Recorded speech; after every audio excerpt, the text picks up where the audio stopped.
And we have Senator Rand Paul, fresh from a vote in the Senate. Mr. Senator, thanks so much for scrambling to be with us this morning. We do appreciate it, sir. Thanks for having me. Would you vote for the presidential tax-cutting plan as it's been presented to us? Lower corporate rate, lower individual tax rates. Can you vote for that? I'm all in for tax cuts, and I'm completely on page with President Trump on the bigger the better.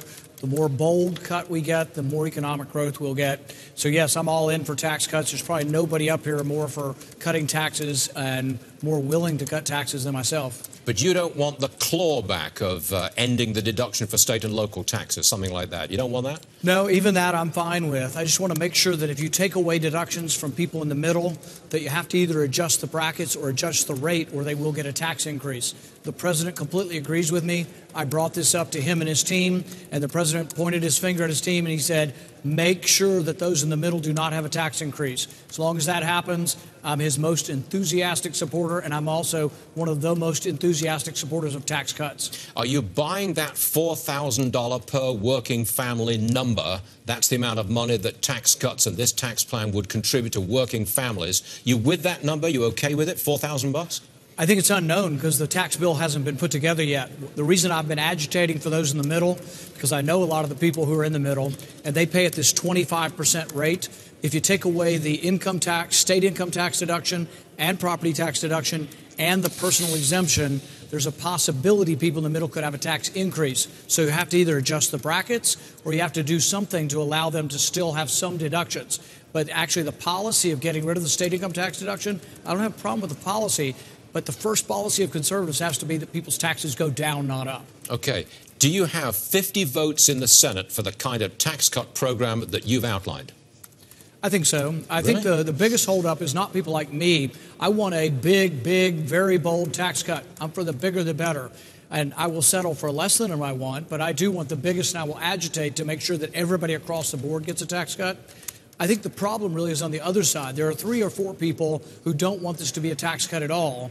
They want it to be exactly revenue neutral, meaning that we will cut taxes on half the people and we will raise taxes on the other half to make it neutral.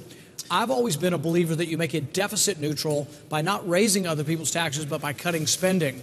So I have many entitlement reform bills that are out there. I can't get a Republican to sign on because they give lip service to smaller government, but they're afraid of their shadow, and not a damn one of them really are really for cutting spending. But when push comes to shove, there are 50 votes in the Senate for the tax package as outlined by the President and Mitch McConnell.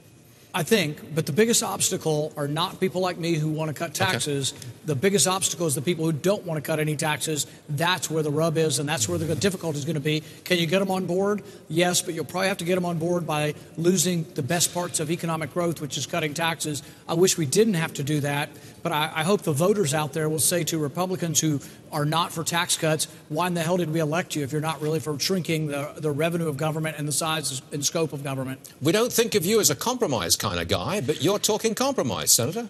I've always been for some variation of compromise on this and on the health care. So I want a big tax cut. Will I take a small one? Sure.